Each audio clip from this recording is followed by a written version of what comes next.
And hello, a very good evening to you. You're very welcome along to Live Irish Myths. I'm Anthony Murphy from Mythical Ireland. Fáilte na daoine go léir fud an domhain chun teach ó mórchú anish. We may be having some slight issues with the YouTube feed again. I changed the setup a little bit tonight to try and mitigate that, but it appears there are still problems. I apologise for this. Little I can do about it here once we're live. I may have to invest in a better what you call those, router. Yeah, I may have to invest in a better router. At the moment, I'm getting errors on YouTube. Can you all see/hear me on YouTube? Technical trouble for the second night in a row. These are the things that happen. Okay, so people are saying hello anyway on YouTube. Captain Shamrock says popcorn at the ready. John to improve things. Okay, hopefully that will improve things for the YouTubers. Sorry about all that, folks. Technical hitches. So Christopher, hello and good evening to you. Fáilte. Ciara McHugh says, good evening, looking forward to this. Thanks. Hello, Ciara. Welcome back. Lovely to see you this evening. Catherine Wall McManus. Hi, Anthony and everyone. Hello, Catherine. Nick Eska Casterton. Hello, everyone. Good evening to you. Aaron Durrett is watching from the west coast of the United States. Hope you and yours are well. Hi, Mythical Professor. Hello, Aaron. Barbara Barney says, hi from Connecticut. I'm not... The settings are right. I'm seriously apologetic for this. GVE is ongoing, seeing but keeps loading as if very slow. It's frozen up. Okay, well, if you want to come across to Facebook, it's facebook.com/Mythical Ireland. I know some of you on YouTube may not have Facebook accounts. Is excited for... I'm going to turn off that sound.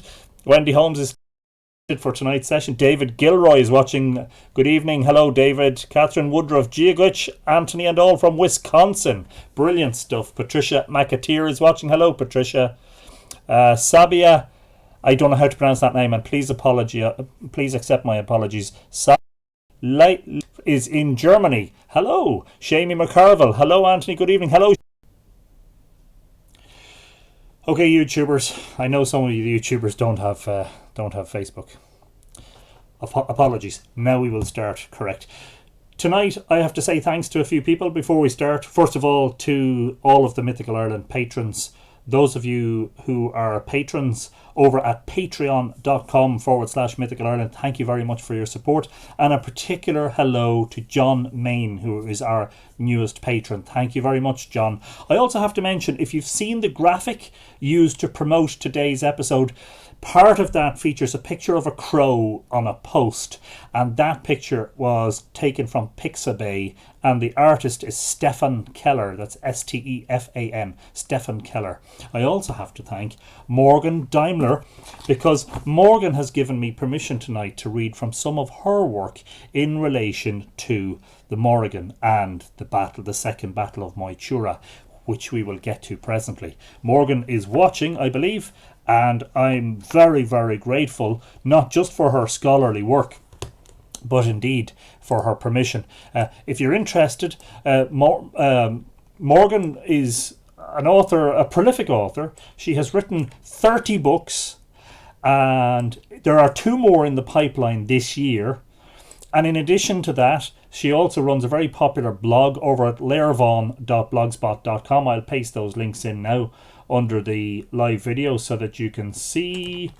That's her Amazon author page, where you can see all her books and see how much of a prolific writer she is. And then there's her blog link. So hopefully, Morgan, you'll get loads of traffic out of that. Okay, finally, almost 20 minutes in, we actually get to start proper. any word.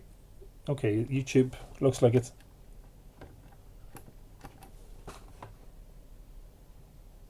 out of that.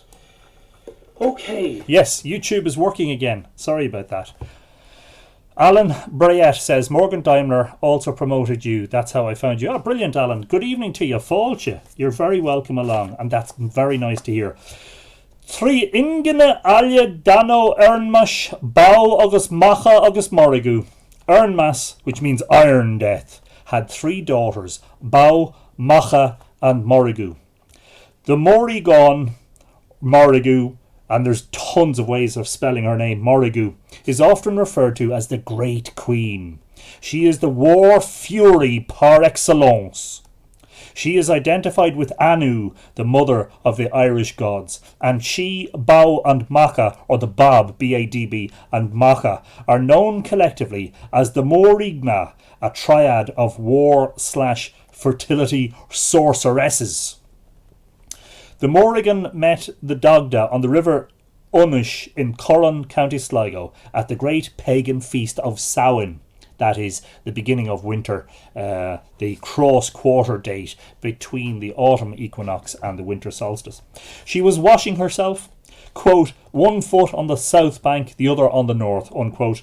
They conversed and then mated over water, this being part of the ancient fertility ritual. The bed of the couple is the name of this place. Afterwards she foretold to the Dagda the attack on the Tuatha Danann by the Fomorians.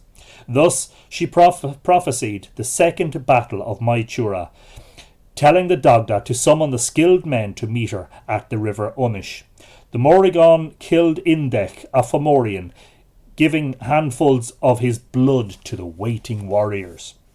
Before the battle, the Mórrigan went with Bow and Macha to the mound of the hostages at Tara, and here they sent forth, quote, a cloud of mist and a furious rain of fire, with a downpour of red blood from the air onto the warriors' heads.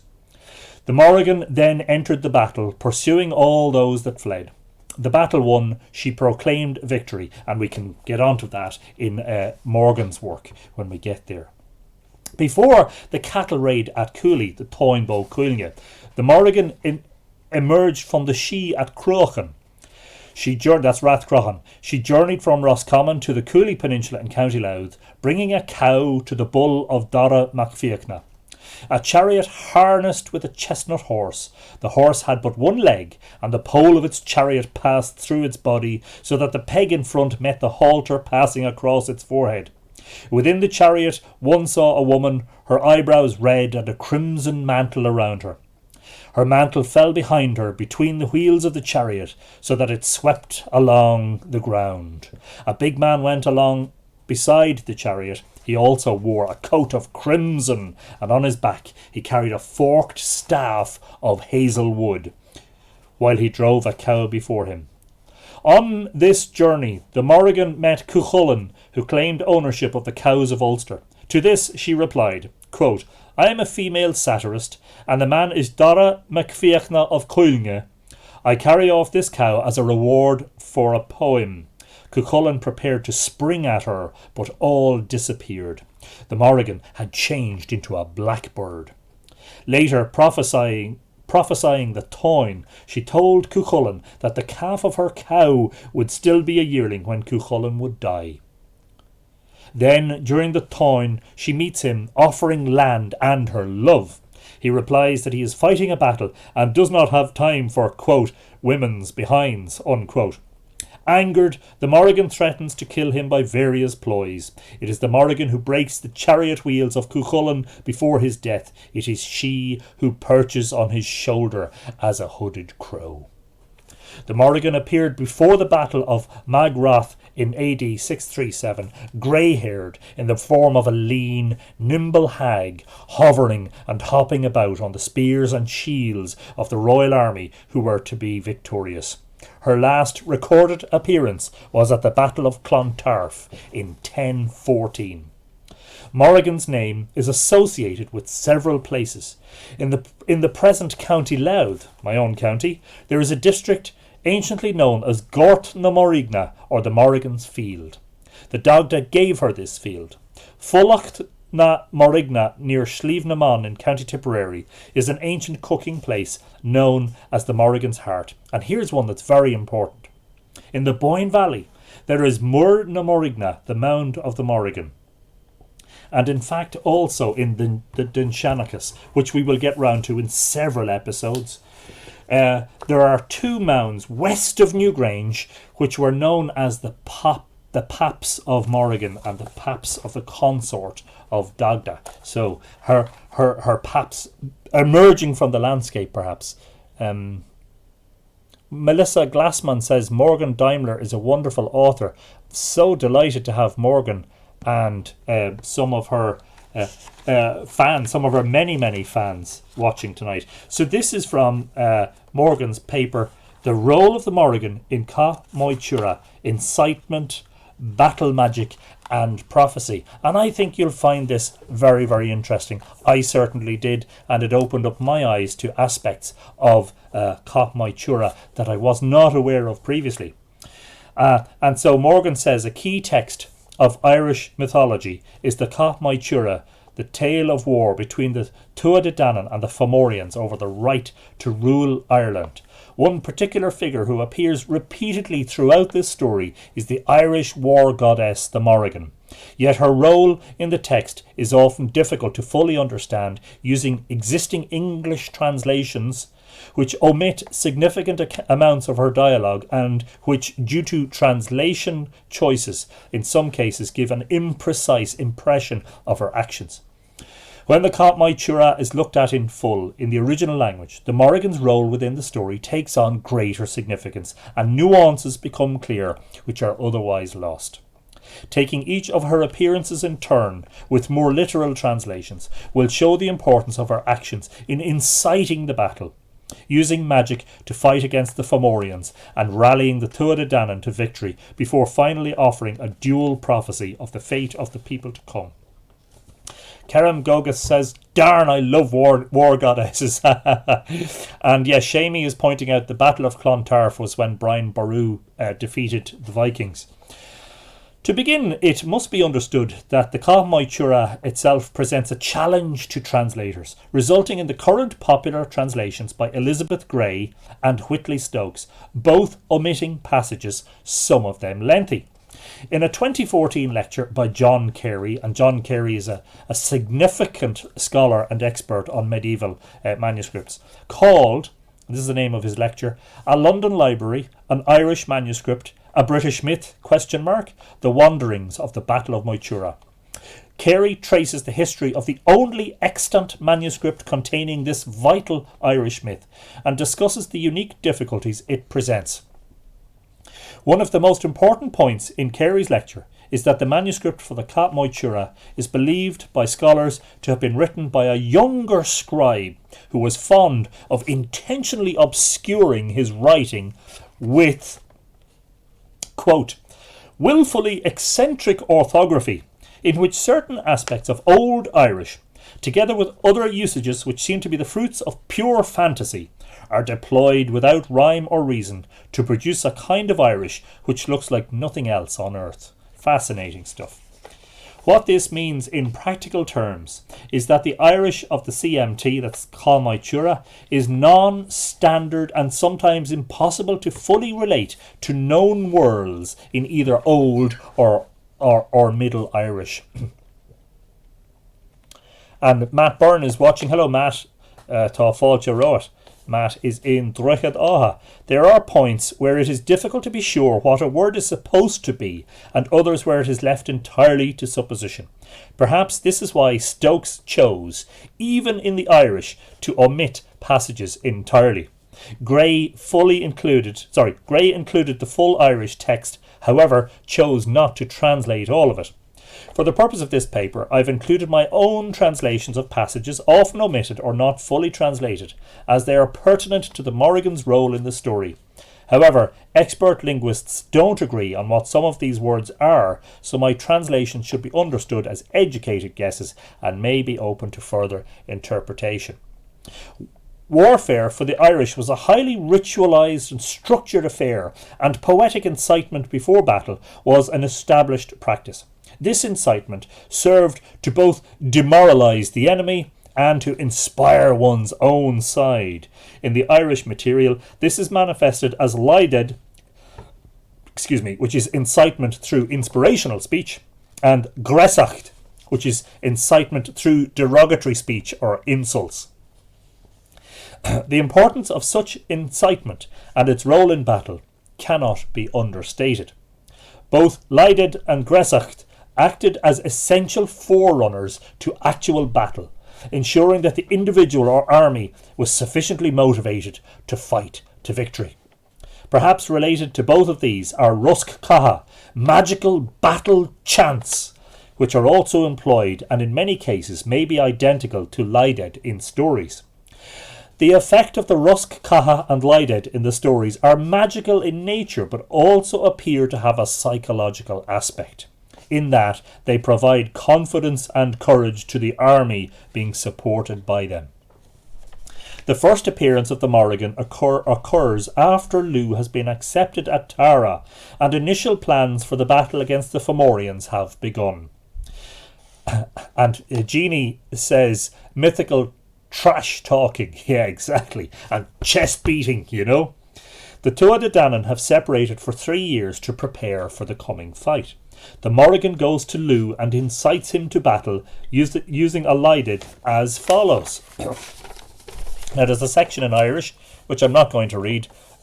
Morgan would be much more qualified to read it properly, but it begins: Ar fomwash Cath Maige Tuired de atpert on Mórrigan frilug.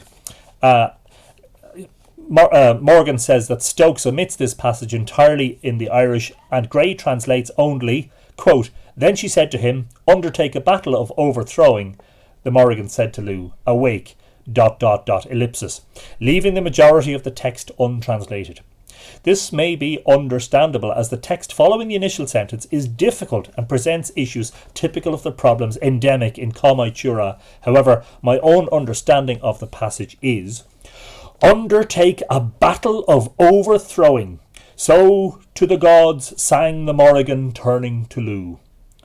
Awake, make a hard slaughter, smiting bodies, attacks boiling, greatly burning, devastating, the people to a man crying out. Thank you, Morgan, for your wonderful work.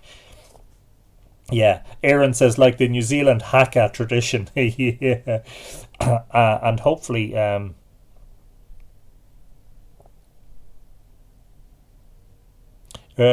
Cree Arch says, early form of yo mama. Looking at the full passage in Irish, we see that the Morrigan is not merely urging Lugh to awake, but to fight fiercely and mercilessly against the Fomorians. The intense tone seems meant to inspire and motivate him to equally strong action. Now, don't forget in all this, remember we did an episode on Cath Maige Tuired, which was ages ago. It was episode 8, wasn't it? Or no, it wasn't. It was later. It was episode...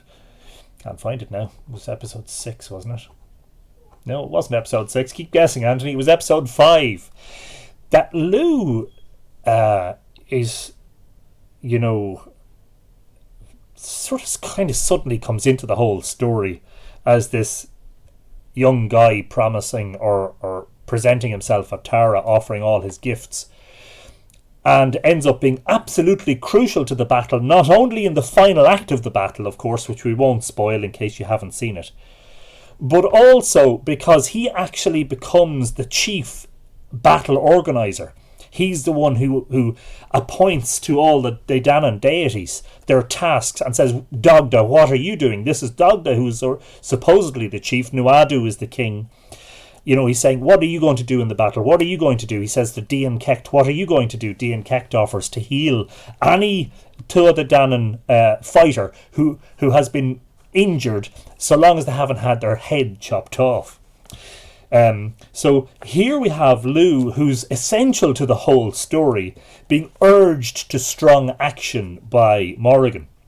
Such an approach is typical of Leided, a practice which Pruntius Macana likes to psychological warfare and can involve either demoralizing one's enemy or invigorating one's own forces, or perhaps both. It is important to note as well that this passage occurs directly after Lu, accompanied by two champions of the Tuatha Danann, the Dagda and Ogma, has gone to the three gods of skill and has been equipped with arms and armour especially prepared for the war, and immediately before Fergal the Druid gave a prophecy of the battle to strengthen the resolve of the Tuatha Danann. This series of events could also fit with the ritualised approach to conflict to which the Leided could belong, and that's also from a Macana work. Perhaps when I'm finished I will link to this paper so that you can download it, read it, print it yourself, and perhaps underline passages like I have done. We see the Mórrigan initially within this context as a force of incitement, setting things in motion and inspiring battle. After Fergal's prophecy, the Morrigan reappears, this time in a short passage, where she is meeting the Dagda, relaying battle strategy and magically attacking the Fomorian king Indech. Boi Tegdas den Dagda and Glun Ichi Antoi. Okay, I'm not going to read the rest in Irish, because I can give you the translations. The link would be great, says David. Yeah, we'll do that. In fact, I can probably do that now. No, I'll tell you, we'll do it at the end, because I don't want you getting distracted. Stokes and Gray both offer translations of this passage, however, with notable variations from the Irish. The following is my own translation, and this is from Morgan Daimler. The Dagda had a house at Glen Etchin in the north. The Dagda was to meet a woman on a day, yearly, about Samhain, at the battle at Glen Etchin. The Unish of Connacht calls by the south. The woman was at the Unish of Corrand washing her genitals, one of her 2 feet by Alud Eche, that is, Echumech, by water at the south, her other by Los Condoib, by water at the north. 9 plaits of hair undone upon her head. The Dagda speaks to her, and they make a union. Laying down of the married couple was the name of that place from then. She is the Mórrigan, the woman mentioned particularly here. Afterwards she commands the Dagda to strip his land, that is, Mai Sketne, against the Fomorians, and told the Dagda to call together the Aes Dana of Ireland to meet at the ford of Inchin, and she would go to Sketne and injure with magic the king of the Fomorians, that is, Indech Mac de Daunan, is his name, and she would take the blood of his heart and kidneys and his battle ardour from him. Because of that, she will give to the gathered hosts the blood in her 2 palms, striking, groaning, warlike by the ford of Unshin. Ford of utter destruction was its name afterwards because of the magical injury done to the king. Joan Rankin says, hello Anthony, lovely to see you this evening, Joan. Tá fáilte roith, and I hope that you are keeping safe and healthy and well. Just checking whereabouts we are in the whole run of things. We were a little bit late getting underway this evening because of technical hitches, but I'm glad to say yes, I think everything's working on YouTube. Also, forgive me for a moment while I just pop out the chat on YouTube again, because I may have missed comments, and I apologize if I did. Okay. All good now. All good, working for me. I think something's coming. Good. Okay, good. This meeting is interesting in several ways. Firstly, this meeting is said to be Gia Bline, or on a day yearly, which implies that the two meet every year about that time. We have hints from other material that the Mórrigan may be the Dagda's wife, specifically the metrical Dinchanachus. Ben in Dagda be Saula Gia Soch, in Mórrigan Morda, Bashlog Girmak Sauda, which translates from, this is from Gwyn, that's the metrical Dinchanachus, 1906. The wife of the Dagda, a phantom, was the shape-shifting goddess, the mighty Mórrigan, whose ease is trooping hosts. Alex Casterson said, I always said Morrigan and Dagda married. Some say they just mated. I always say they married. Some say it's the bond of the balance of light and darkness at Samhain. Very interesting possibility, Alex. One might note that the same word ben is used in both the Dinshenachas and Cath Maige Tuired passages. Also within this section of text in the Cath Maige Tuired, the term lanolmu is used, which appears to be a variant of lonamna, the genitive singular of lonomon, which means a married couple.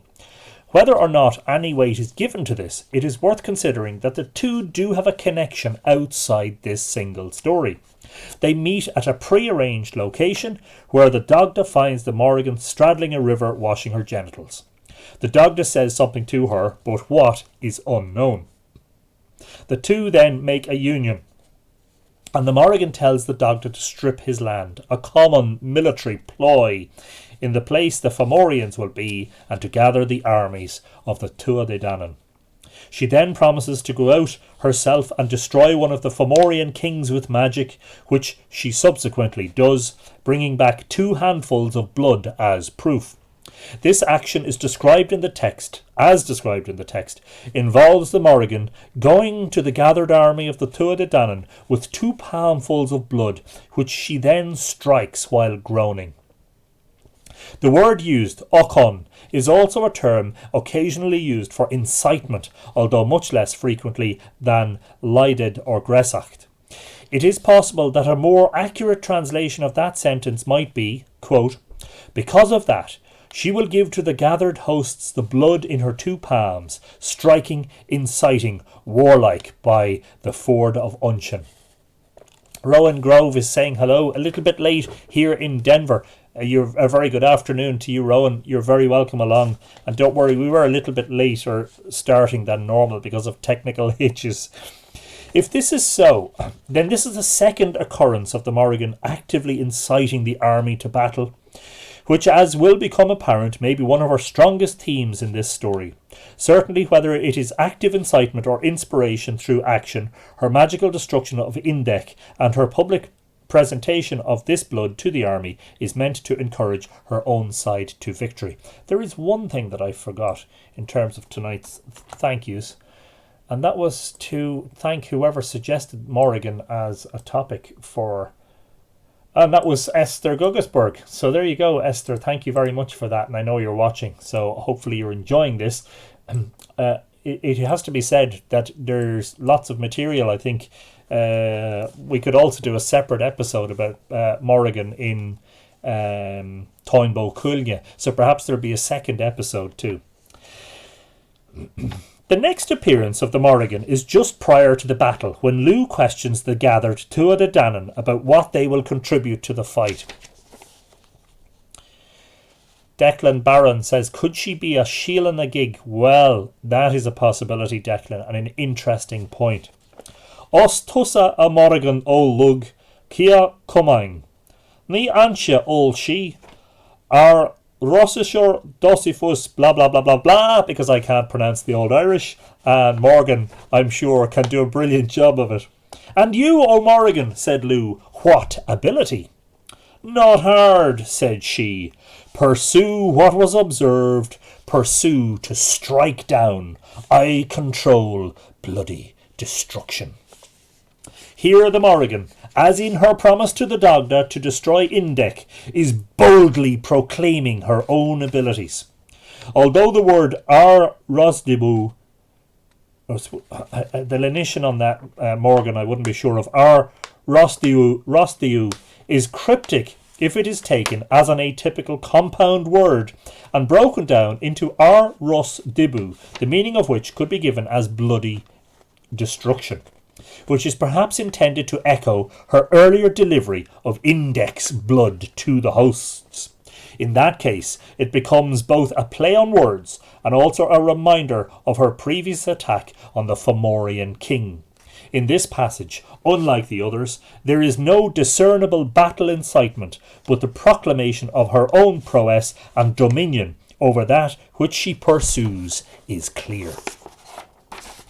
The two sides engage each other, and the battle is not going in favour of the Tuatha Danann. It is at this point that the Morrigan re-enters the story once again to incite the army, this time to turn the tide of battle and ensure victory. And the next section is in Irish. Tánaigh, T-A-for-the-N-I-C, which is the Old Irish version of Tánaigh. The Morrigan comes. Tánaigh in Morrigan ingen ernmusa anduia ocus bui oc nertad tuandei go fertos an ka co dur ocus co dickery. And that's all I'm going to read in Irish. Once again, Stokes and Gray avoid the bulk of this material. Gray gives it simply as, then the Morrigan, the daughter of Ernmas, came, and she was strengthening the Tuatha Danann to fight the battle resolutely and fiercely. She then chanted the following poem, Kings, arise to the battle. Similarly, Stokes offers it as, then the Morrigan, daughter of Ernmas, came and was heartening the Tuatha to fight the battle fiercely and fervently. So then she sang this lay below, Kings, arise to the battle, etc. This is unfortunate because while the language is difficult and obscure, it is evocative. My own translation, and this is Morgan Daimler's translation. Next, the Morrigan, daughter of Ernmas, came and urged the Tuatha Danann to give battle stubbornly and savagely, so that in that place she chanted her incitement down.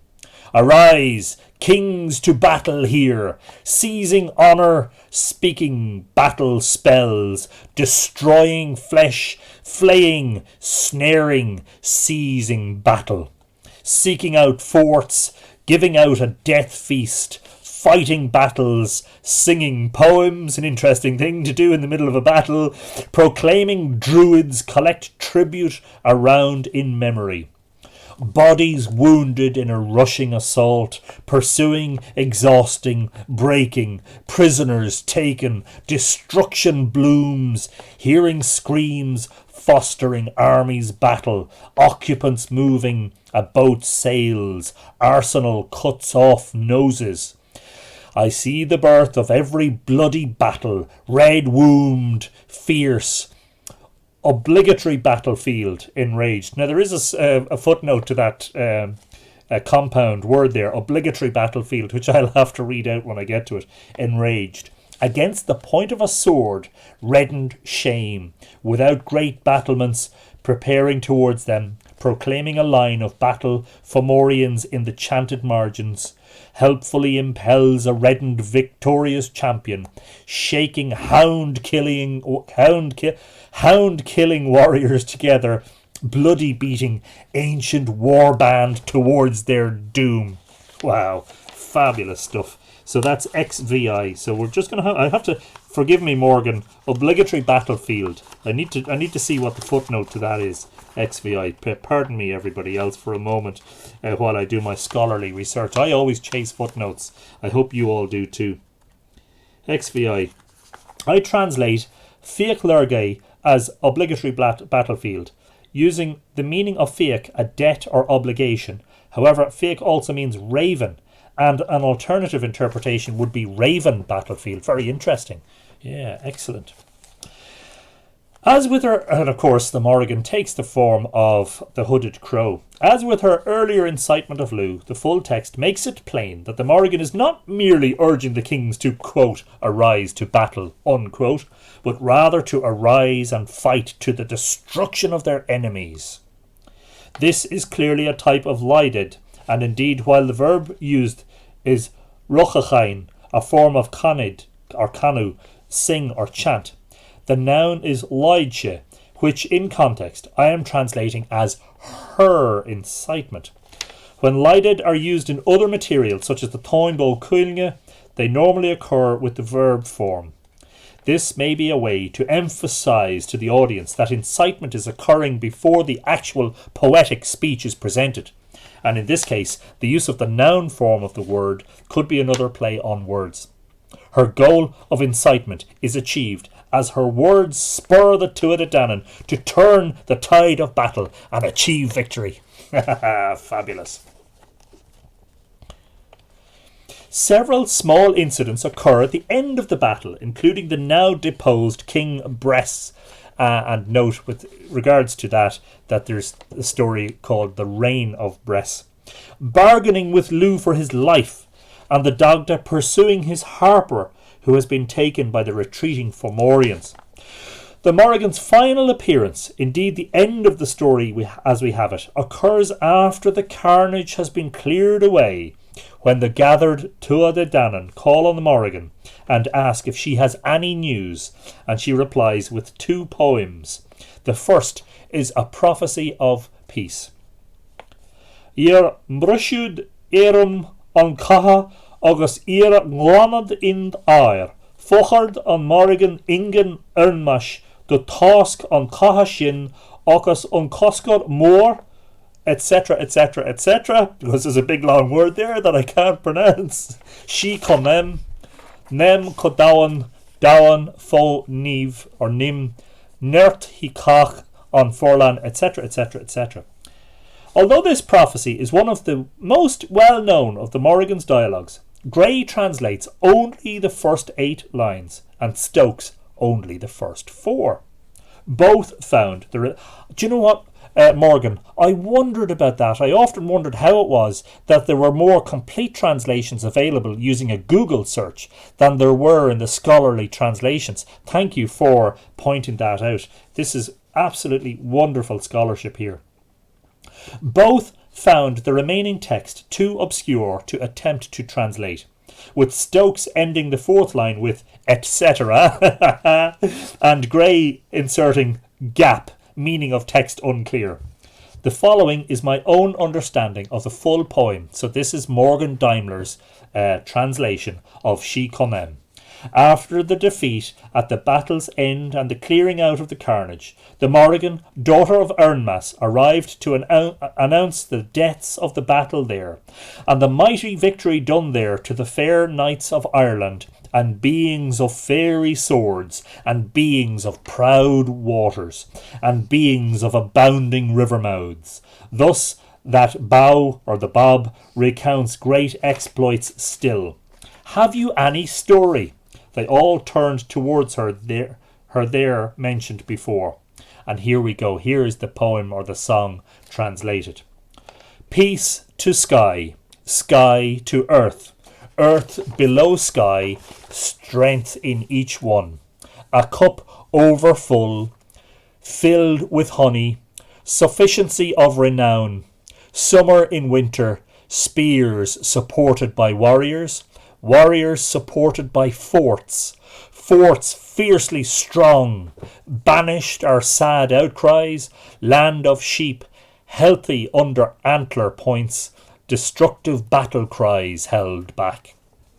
Crops, or in brackets masts, on trees, a branch resting with produce, sufficiency of suns, a sun under patronage, on the neck of a bull of magical poetry, knots in trees, trees for fire, fire when wished for earth, getting a boast, proclaiming of borders, borders declaring prosperity, green growth after spring, autumn increase of horses, a troop for the land, land that goes in strength and abundance, be it a strong beautiful wood, long-lasting, a great boundary. Have you a story? Peace to the sky, be it so, lasting to the 9th generation. And there's Morgan Daimler's fabulous translation of a poem that was never completely translated by the great scholars in the Cath Maige Tuired. And that poem begins with the words She Conem, which means peace to the sky or peace to the heavens. Let's make sure I haven't missed. Esther says everybody's in awe. I'm so grateful for this. Thank you, Morgan and Anthony. Well, you're very welcome. But I'm standing on the shoulders of an absolute giant here in the form of Morgan Daimler. Vicky says excellent on Creach Mahan Farhu, Allen, brilliant, lovely. Samantha Healy says hi, good evening. Hi Samantha, you're very welcome. Jules Cousins, whoa, hello Jules again. Is there a story about Ernmas? Well, not immediately to hand, Barb. I wouldn't think there's too much there, but I will check it out. Perhaps something for a future episode, maybe. Alan Brayett says, Gora Mila Mahagut. You're very welcome. Forts Nadini Shi, Iad Atá Imihe, Star, Aimshir Kaha, Foss, Nasashur, the seasons. This final poem, so there's one more poem, of course, which follows the Peace to the Sky or Peace to Heaven poem. This final poem of the Morrigan, a second prophecy following the first, is also obscure and difficult to translate. Stokes gives it in short sections with gaps in brackets encompassing 54 lines of text. Gray provides a similar translation for this section, excluding large portions for which she offers as the bracketed comment, gap, meaning of text unclear. And somebody says poetry on a bull. Yeah, on the neck of a bull of magical poetry. Oh, and we had a momentary pause there on the Facebook feed. Yeah, interesting. On the neck of a bull of magical poetry. I wonder. I'm always looking for astronomical references. The Pleiades could be described as being on the neck of the bull. A full translation of this Irish text would be: she was afterwards among them, prophesying the years at the end of existence, and further promising each evil and lack in those years, and every plague and every vengeance, so that there she chanted her poem. Something seen is a world that shall not be pleasing. Summer deprived of flowers, cows deprived of milk, women deprived of modesty, men deprived of valour, conquests without a king, pointed, bearded, mouths of many oaths, sorrow, a lord without judgments, sea without prophet, multitude of storms, excessively tonsured, forts barren of structures, hollow, a stronghold coming from mistakes, a devastated time, many homeless, an excess of lords, joy in evil, a cry against traditions, bearded faces, equipment decaying, numerous exploits, finding battles, silent towards a spurred horse, numerous assemblies, treachery of lords' sons, covered in sorrow, crooked judgment of old men, false precedents of judges, a betrayer every man, a reaver every son. The son will go lay down instead of his father, the father will go lay down instead of his son. In-law each to his own kinsman, a person will not seek women out of his house. A long-enduring evil period of time will be generated. A son betrays his father, a daughter betrays her mother. Looking at the two poems together provides insight not only into the Morrigan as a prophetess, but also demonstrates basic features of what the Irish at the time considered good and bad conditions to live in. In the first prophecy, peace is all-encompassing, extending from sky to earth, and the world is full of plenty in all ways. Borders are strong and secure, sad cries and battle cries are gone, and the land has strength and abundance. In contrast, the second prophecy offers a vision of the exact opposite: lack in all important areas, discontent and dishonour, false judgments, and rampant incest. Unfortunately, the manuscript ends abruptly in mid-sentence, making it impossible to guess how the prophecy would have ended. The Cath Maige Tuired is an important mythological text which provides a great deal of information about the Irish gods and their early time in Ireland. One of the most significant of these gods is the Morrigan, who plays an essential role in the rebellion against the Fomorians, using both her own magical power and the poetic form of Lided.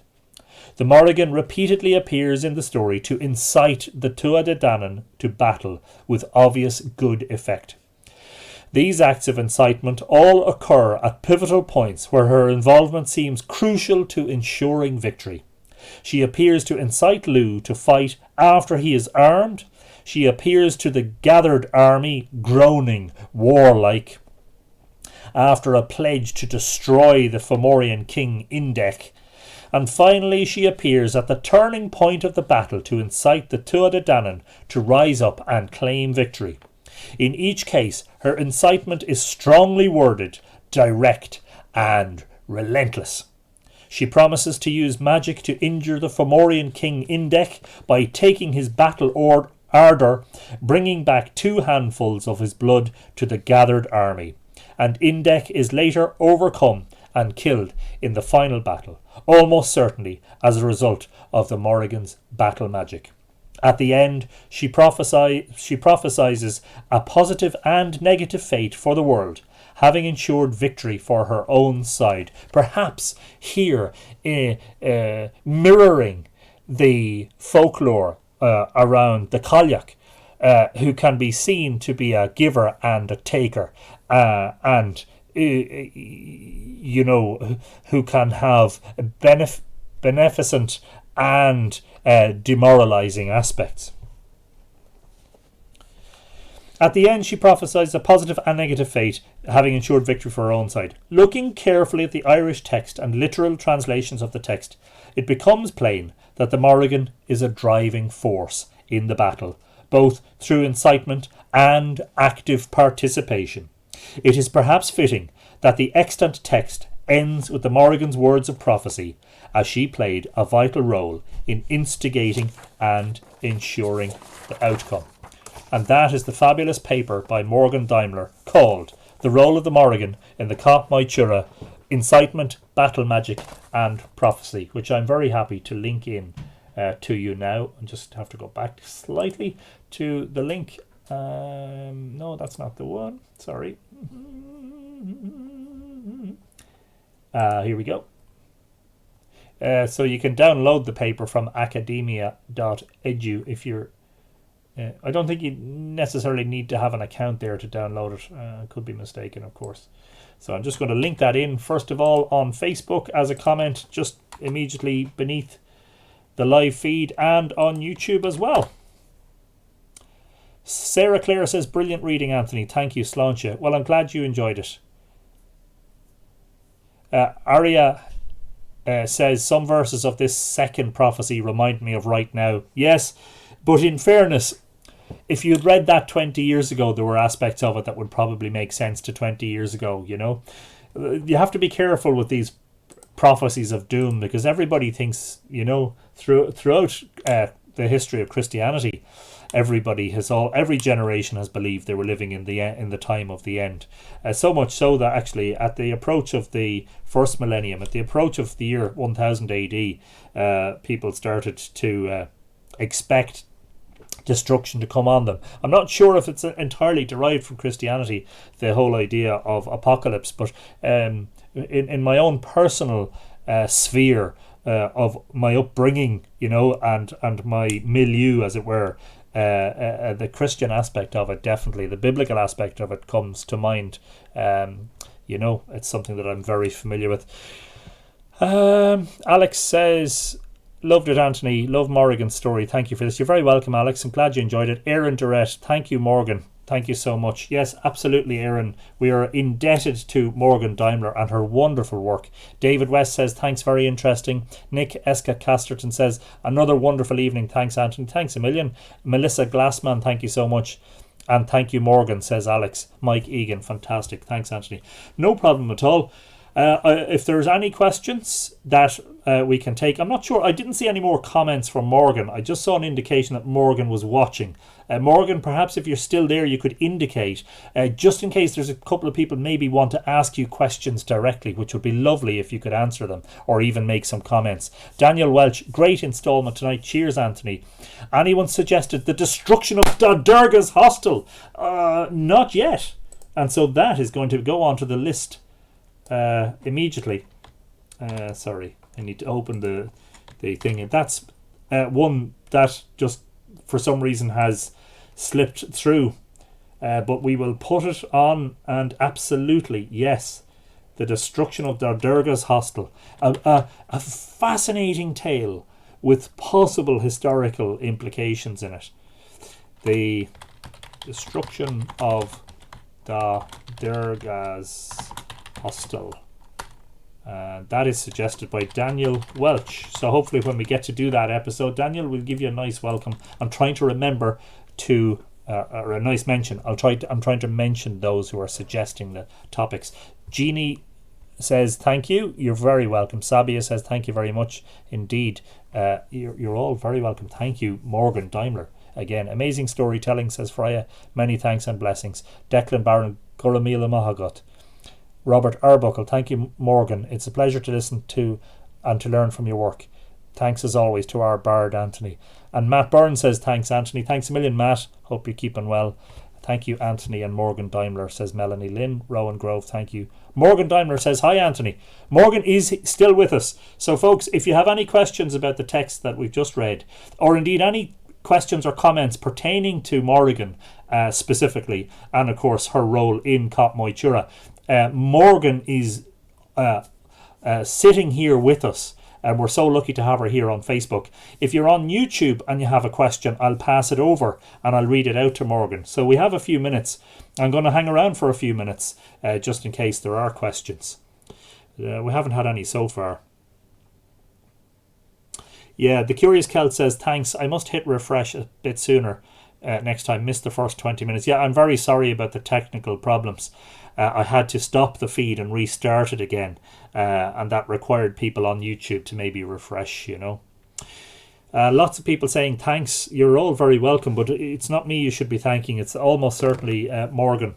And don't forget to go over and have a look at Morgan's her wonderful blog.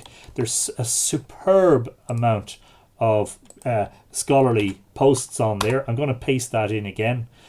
And also, please remember to look up Morgan's Amazon author page and have a look at all the stuff that she's written, including a book about Mórrigan. So many of you may be interested in going along there and having a look at that. And please give her as much support as you can, because she absolutely deserves it. And I'm just going to make sure I paste both of those into YouTube as well. There don't seem to be any questions, which I'm kind of, to be honest, I'm a little bit disappointed about. Aaron Durrett, is there a constellation associated with the Mórrigan? Not that I'm immediately aware of, and not that I have talked about in my own work. I'm more inclined to wonder whether there's a connection with. Yeah, it's interesting in that regard, because Morrigan and Dagda met once a year. The Dagda is the sun, absolutely. In my mind, there's no doubt that Dagda was a solar deity. And if he only meets her once a year, that suggests she might be a zodiac constellation. Which one is a good... Morgan, I'm not sure if you have any input there, or if you have any suggestions. David West, with the prophecies, are they meant in order, good, then bad, or either or? Another good question, and I suppose because of the obscure nature of the language, one could speculate about that, but they are certainly in the manuscript. They are given in that specific order: good first, and then bad. And I think the good is immediately after the battle, when the Fomorians have been routed. Perhaps as an indication of the feel-good factor of that. The other one, prophecy into the future, I don't know. Perhaps pertaining to a time, when the Fomorians might creep back in again. I'm not sure. I love the word for dawn, meaning poem, and that fate is the something is in store for you in a dawn. Tá rud in dawn which means it's your fate. Love the poem. Thank you for that. Lynette Rupert Giebel is watching. Lynette, it's very lovely to see you. You've missed most of the storytelling, but don't worry, because you can catch up on video on both Facebook and YouTube afterwards. But feel free to join us. It's usually the same time every night. Vicky Highlands, would you say that the stories of the Gaulish gods, Sukelos and Nantos Suelta, would add weight to the idea Morrigan and Dagda are married? I'm not familiar with them. Morgan. Haven't heard of any constellation connections, but it's a fascinating idea. Alex wants to know, did the Morrigan have 3 heads, or do you think she has 2 sisters? I'm always gone with the 2 separate sisters. Maeve Fianna Callahan wants to know, are there many geographical places associated with the Mórrigan as there are with the Cailleach? Not nearly as many with Mórrigan, but as I said, right here at Brunabonia in the Boyne Valley, the Paps of the Mórrigan are two mounds which are located west of Sheonvrew, west of Sheedenbroga or Newgrange. Did our ancestors worship the Mórrigan or fear her? I would say, Catherine, they probably did both in equal measure, you know. Interesting, in Maeve, your question about the places. That is a very interesting question. I'm not immediately familiar with place names associated with the Mórrigan outside of... Hang on now. I'm going to do a quick search on the place names database, just in case there are more than I'm aware of. Vicky says they are supposedly the Gaulish equivalent of Morrigan and Dagda. A lot of similarities between them, including the cauldron and the crow. Yeah, well, interestingly, of course, Dagda is supposed to have a cauldron that is able to supply endless, isn't it ale? Yes, that no one should go from it thirsty, etc., etc. And Morrigan, as the crow, of course, appears in crow form, and in Táinbó Cúilge, when Cuchulainn is tied to the stone, the pillar stone, and is dying, she appears to him. Just going to do a quick search here, just in case I'm missing something. No, there's no results. It's an interesting question, isn't it? Vicky says definitely would recommend reading up on them. The similarities are very interesting. Yeah, that's one thing I haven't done enough of, is the comparative mythological studies.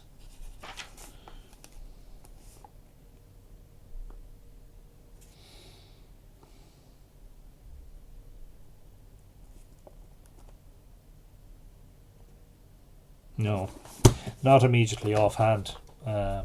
Another reference for place names would be the Irish names of places in 3 volumes by P.W. Joyce. I have them up there on the shelf. Perhaps I might do a little bit of research after we're done here. It's no point trying to do it live when people are asking questions. The Paps of the Mórrigan, yes. Monuments mentioned in the Dinshanicus. Which volume now? I can't remember. I'm not sure if it's part 4, which is the one that I have that is very... I think this is the one that's very delicate. Yes, this is the one with the very delicate covers on it. Let me just check briefly if I can read that to you. You can get it online too. There are lots of copies, lots of electronic or PDF copies of the metrical Dinshanicus online. So it's nice to have the printed copy.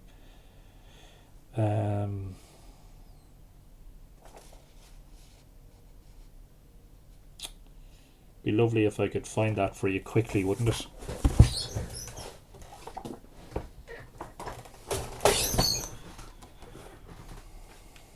I must oil. There we go. Brugna Boinge.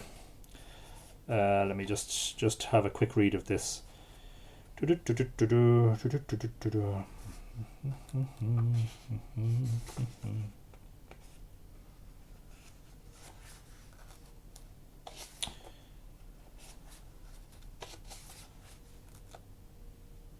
course, I can't find it now.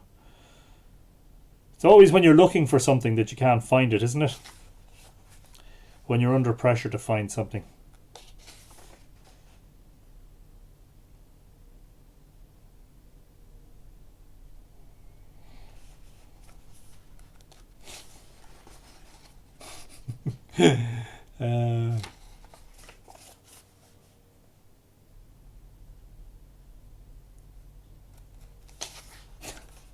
God, I'm after reading through the 2 poems and I can't find it.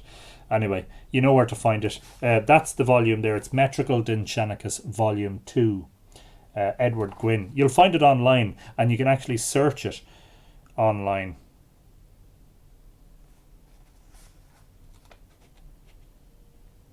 And there are different versions of it. I think she's mentioned as the consort, I think, of the Dagda in one, and she's specifically mentioned as Mórrigan in another, as far as I can remember.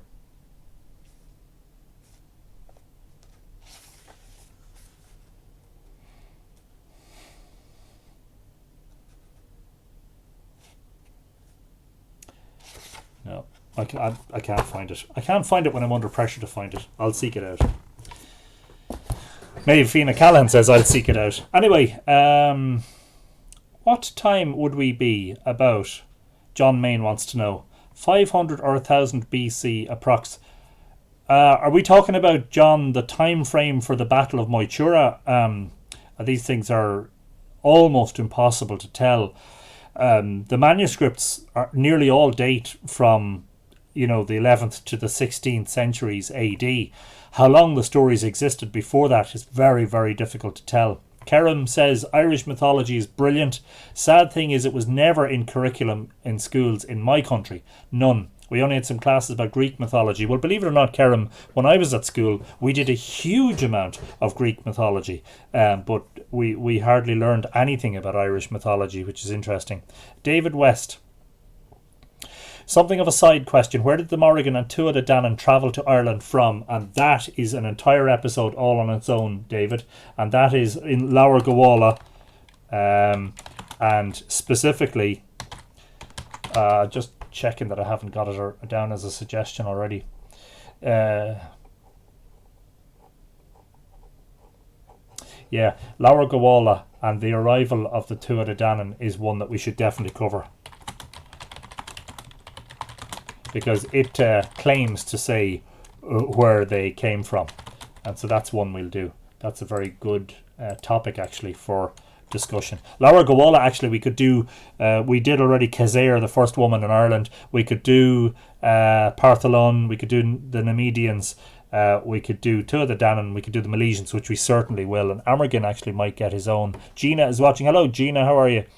Aaron Durrett, there is a crow constellation in the southern hemisphere, but not in the northern. No, it sits on the back of Hydra, the water snake, Aaron. It can be seen from both north and southern hemispheres. I certainly have seen it. Corvus, the crow, and Crater, the cup, together sit on the back of Hydra, the water snake. Dave Russell says, same, had to research it myself and did my A-level art based on it. Oh, fantastic. Morgan says, sisters, they're called the three Mórrignae in the glossaries, referencing Macha, Bow and the Morrigan. So there you go, three separate sisters. Maeve, Fianna Callahan, the three islands, Phineas, Gorius. No, we're not doing that now. No, you'll have to wait. You'll have to come back when we're doing Lower Gowalla and the arrival of the Dananns. We'll definitely do that as an episode.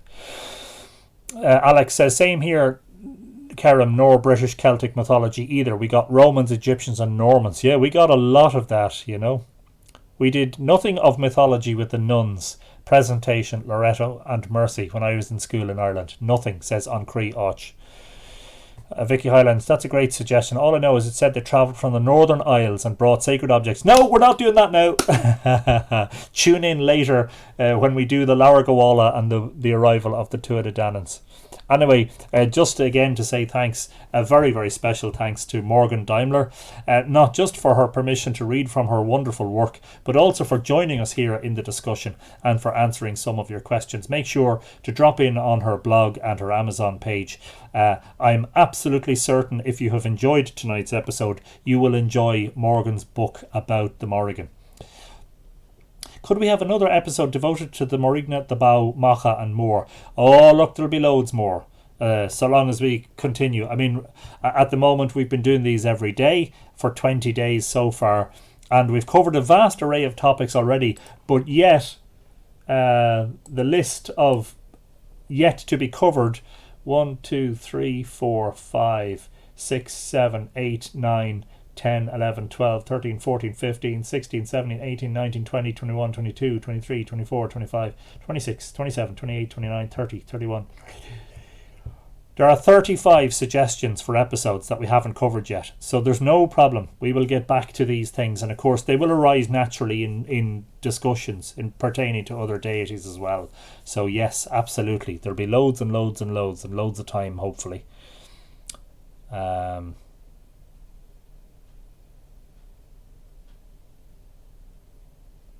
Aaron says, do you think red ochre was used to represent blood in battle preparation? Honestly, Aaron, I can't answer that. I haven't got a clue, is the honest answer. Red ochre. Is there any evidence for red ochre in the archaeological record? Interesting question also, which I can't answer immediately. Angel says, I love Irish mythology, and what's not to love? Alex says, fantastic Morgan, thank you so much. They are the same names I got in my path too. Amazing, your knowledge is incredible. Thank you so much. Yes, her knowledge is incredible. Rowan says, I didn't do assorted mythologies in school, but I sought them out in the library. As I did, I became interested in later years. Catherine wants to know what would be the Morrigan's equivalent in other cultures. Probably a good reference point for that is MacKillop, and see if he says anything about.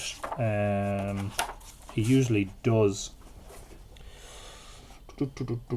Just let me quickly have a look here.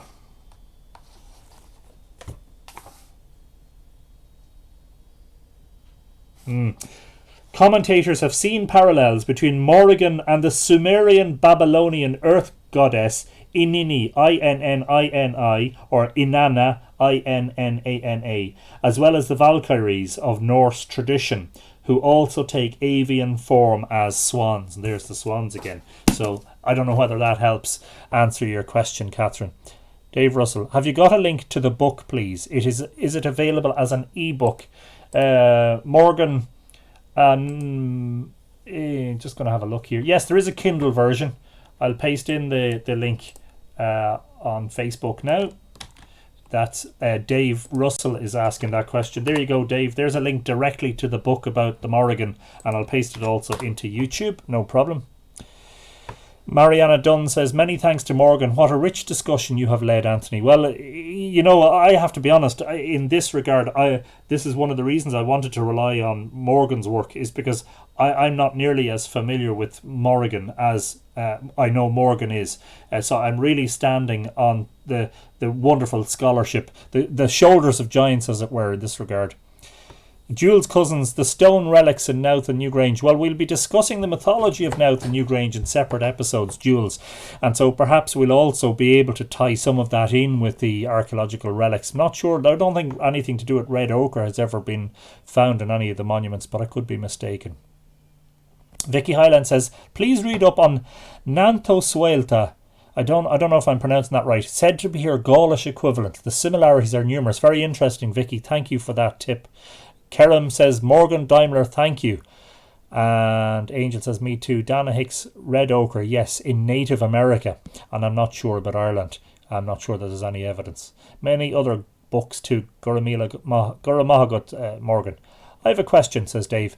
Anyone shed light on the tradition of sending fathers into the battle ahead of their sons, and two armies exchanging weapons beforehand to prepare for battle, so that the fight would be won on skill alone? I'm trying to think immediately offhand. I can't think immediately offhand. We will be covering, of course, we've done a little bit on Cath Maige Tuired, but we'll also be doing Táin Cullinge as well, and the battles there, so perhaps that might come up in discussion there. Anyway, I have dragged on really long this evening. It's been great. There's been lovely, fantastic interaction. We have developed a lovely tuatha or family or tribe on Live Irish Myths. Delighted to have had you all along. Wonderful that we can do this every day. With regards to the current pandemic, look, all I can say is keep strong. Believe in your heart. We'll get through this. Let us try and distract ourselves with nice stories. And perhaps embolden ourselves for the fight with the words and the deeds of the Dananns and the characters like Finn and the Fianna from the old myths, of which we will hopefully hear lots more. Very good night to you all. It's been really, really lovely this evening. Sorry about the technical hitches on YouTube. Look, it happens. There's very little we can do about that. I don't have a team here behind me looking after the technical issues, so I have to sort them out myself on the fly. I'm hoping that if the YouTube video is not complete, we'll upload the Facebook version to YouTube, so you can catch up and binge watch if you've just joined us. And there were a few new viewers there tonight. If you've just joined us, you can catch up on everything, all in the one place. All of the episodes are on the Mythical Ireland website at mythicalireland.com in the blog. and I've just pasted in the link there on YouTube, and there it is, sorry, on Facebook, and there it is on YouTube. And also on the Mythical Ireland YouTube channel, which is youtube.com/Mythical Ireland. Really, really handy to find. So, thank you, and again, apologies to those on YouTube who had technical problems and who couldn't see picture and couldn't hear words for a while. Hopefully, you managed to catch most of it. Special thanks to John Main, to Stefan Keller. A special, very, very special thanks to Morgan Daimler for her a wonderful scholarly contribution to tonight's discussion, and thanks to each and every one of you. Stay safe. Ihawa agus Slán go fóil. Goodbye for now. We'll see you all for episode 21, and I don't know yet what that will be about, but I'm sure excited about it if it's going to be anything like tonight's. And there we go, saying goodnight to everybody on Facebook and on YouTube. Thank you, YouTubers. A very good night to you all. Ihawa, and hopefully we will see you all again tomorrow.